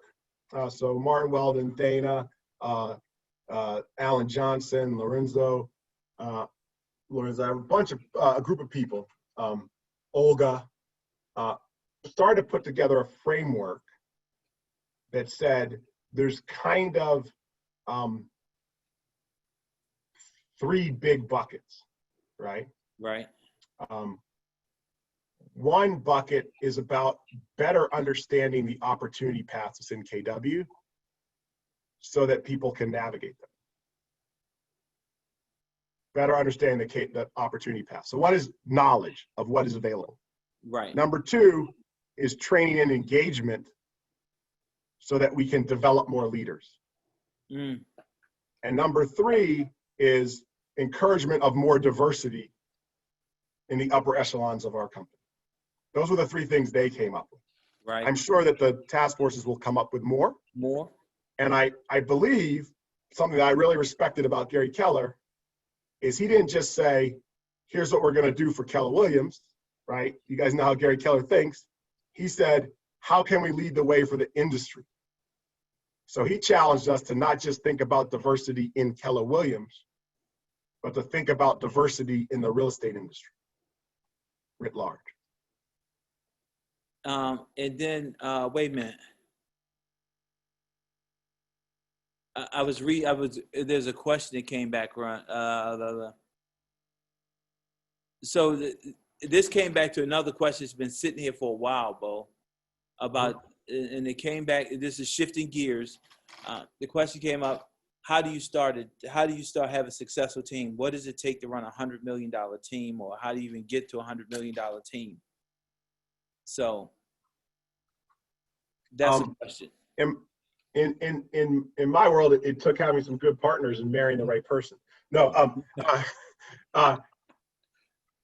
it really, when I first got in real estate, right, I did really well the first year part-time, did really well, I was the rookie of the year. But I had no concept of what was possible. And I remember that when in year 2.5, I was trying to open the market center, we were doing development, and I said I was going to get out of the sales team business. And Kimber's like, that's silly. That's like the best business. So she came in and I said, then Kimber, if you're going to come to business, we got to have a goal to do 100 units. And she was like, 100 units? Nobody does 100 units. That's crazy. Nobody does 100 units. We can't do 100 units. I said, of course we could do 100 units. And sure enough, 18 months later, we did 100 units. And that was a lot to do, I think, about having a certain thing we got really good at. We got really good in one neighborhood, and we got really good at farming, and we got really good at open houses. And so we had a couple of things that we got really good at. And you'll find that most teams that do really well are really good at a couple of lead generation activities. And so sometimes we think we're going to do this wide array of activities, and we just got to become really good at a couple of them. The second thing that helped us build a big team has been the great people that we've been able to be around. And right now, as you can see, Kimber and I are both RDs. We run other companies. Anthony and Lashika Mason, they're running the team. Amazing, talented people who said, hey, we're already doing great on our own, but we can do even greater together. And the same way Emmerich was part of my success of coming together, doing more, they took their team, merged it with our team, and they're leading it to new heights. And my hope is they'll take it well beyond any place I ever was able to take it, because they'll take their skill, their ability, which is greater than mine, and they'll use whatever we accomplish as a stepping stone. And so in my mind right now, much of my life is hoping that we can be just that little stepping stone that launches people well past wherever we went. And Bo, you said something that was really interesting. You know, really great people with strong teams, they're good at a few things. They're not good at everything. And you just can't be good at everything. But it comes back to like the book, The One Thing. You know, what's the one thing you can do such about doing makes everything else either easy or unnecessary? Or what are the couple things, where are your gift zones? And in that space, you know, people also have to identify what their gift zones are, what they're passionate about, and play to their strengths. And it sounds like in your space, you know, Brookland was your strength. Brookland was your gift, was where you were gifted in dealing, work with those people, and you work that. And that doesn't mean that you don't take business in other places.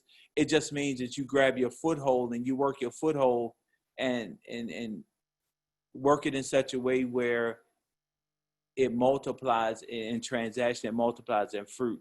And so, again, what you said just resonated when you said that. Just be good at a few good things. You don't have to be good at everything. Just be good at a few things. And recognize what, not only be good at a few things, recognize what you're not good at. It's the biggest thing I struggle with. One of my challenges in leading some of my top leaders is that they've been good all their lives. And they're afraid to admit that they're not good at something.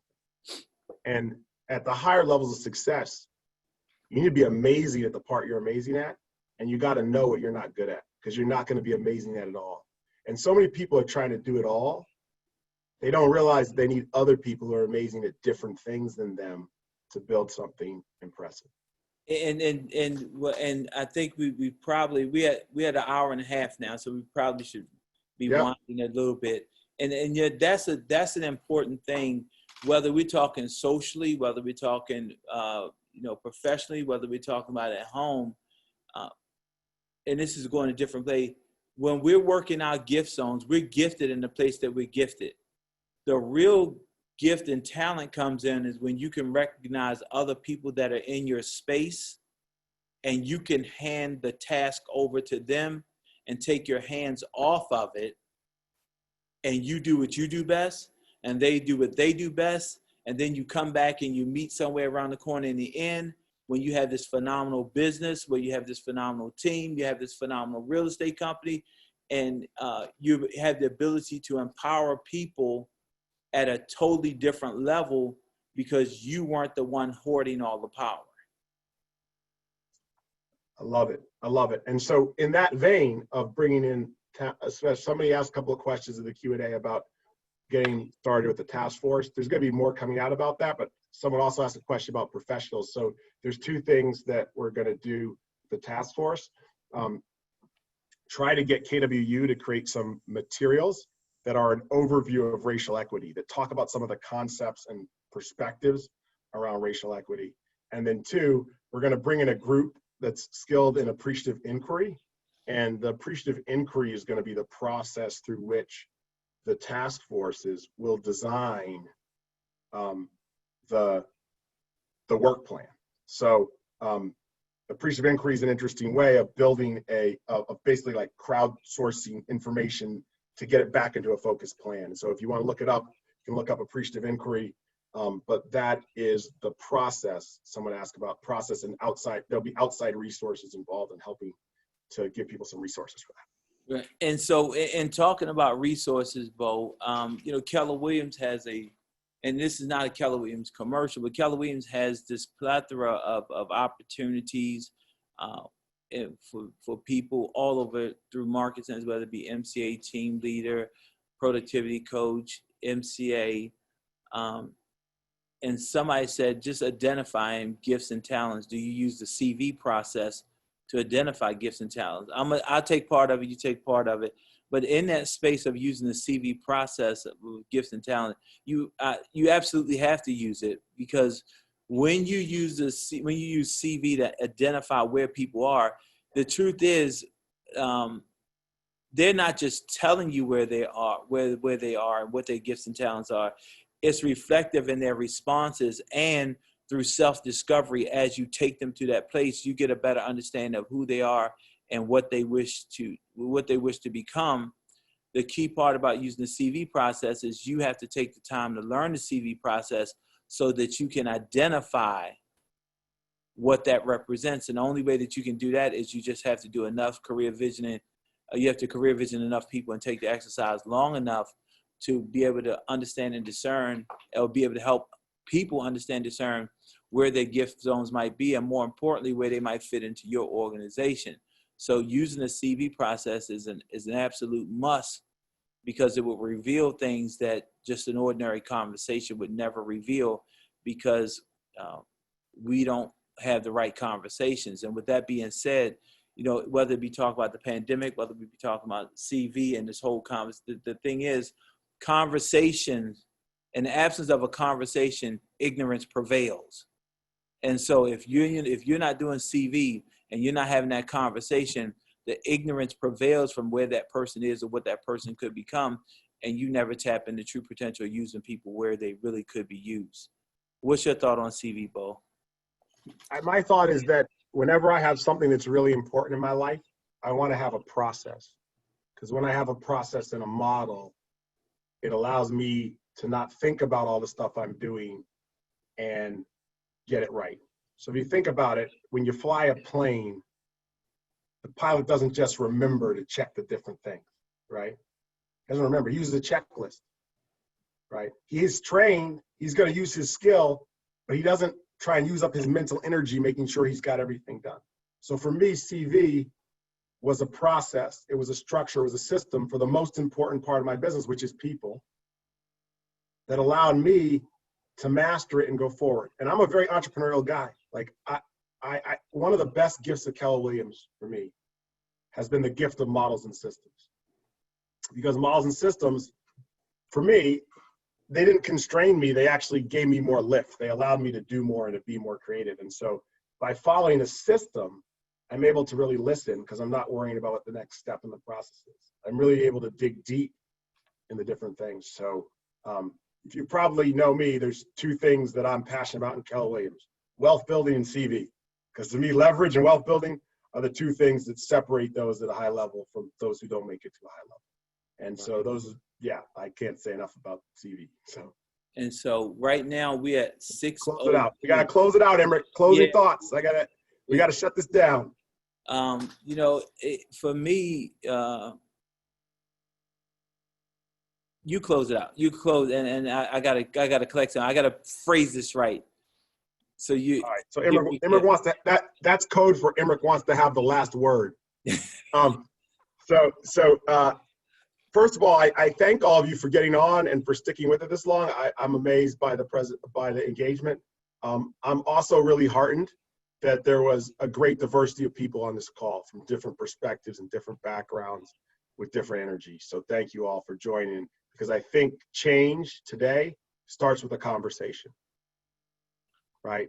And it may be a much more awkward conversation than me chatting with Emmerich, but today change, it starts with a conversation. It starts with listening. It starts with hearing somebody's other person's opinion. It starts with hearing their experience. And when you hear their experience and you hear their perspective, hopefully it opens up a little bit more our perspective. It opens up our thinking, and it brings us closer together. And that's what's needed to move forward at a time like this. So I'm grateful for Emmerich. I'm grateful for all of you. I'm grateful for Keller Williams. And I would want all you to know that there's a tremendous amount of opportunity in this company. And I wanted you to know that it's I want to say my life's mission. It sounds cheesy, but it's my reason, my purpose of being here. And I know sometimes you get put in a place, the Lord puts you in a place for a reason. And I believe my reason for being here is to help extend opportunity in this company to many of the talent that sits in our company and hasn't yet had the chance to shine. Because the purpose is to let talent shine. The promise of America is to let talent shine. And if we're going to heal our country and we're going to be the best country, the best company, and the best industry we can be, we have to let every talent shine. We have to let every talent shine. And I want to ensure that those bright, shining talents get an opportunity to shine as bright as they can. So have those conversations, do the hard work, and in today's difficult times, remember to have courage, but also to have heart as you go forward. And thank you, Bo. This has been a really, really great conversation, even though, Bo dominated the conversation. But I love it. No, I'm thinking and it's great because, we're having this conversation and when you get a chance, we were talking last night and I could see that I knew this was going to be an explosion today. And when I said this, I said, this conversation is going to be fire. And I used like 10 fire symbols because when we talked last night, I saw the state that I felt the state that you were in, where there's some things that you absolutely had to get off your chest in some ways. And then I thought that it would be a great platform for you to be free about it, which is really great. What I would say in this space is this: we're having this conversation about all this adversity with us and people and the community and the Black community, the white community, the Spanish community. The truth is that we are all one. And you have this conversation about all lives matter, but the truth is, all lives aren't being taken, right? They're Black lives being taken. And so that's not to discount anybody else. However, if your house is on fire, do you want the firemen to put water on all of the houses, or do you want the firemen to put water on the house that's burning? You want firemen to put the water on the house that's burning. And right now, the Black community, not right now, the Black community has been burning.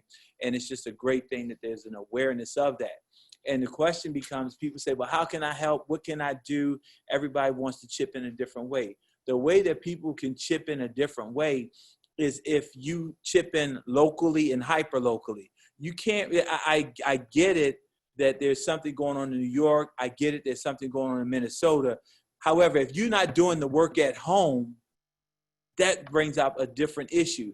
And so in our case, to do something better hyper local, do something better. When I say hyper local, it's in your home, it's in your family, it's with the people who say things that are inappropriate and you let those things stand. They're in your immediate circle. That's hyper local. Local means in your community. How are you stepping outside of your home in your community to be a part of this answer, be a part of the solution, and not just let ignorance stand? As I said earlier, in the absence of conversation, ignorance prevails. And that's what's really happening. We take this a little bit differently and we say, we're going to march. And just so we're clear, and this is so obvious, I've said this in a post, people been marching for 60 years, right? 65 years, people been marching. What really matters is this. If you're marching with no money, it really doesn't matter.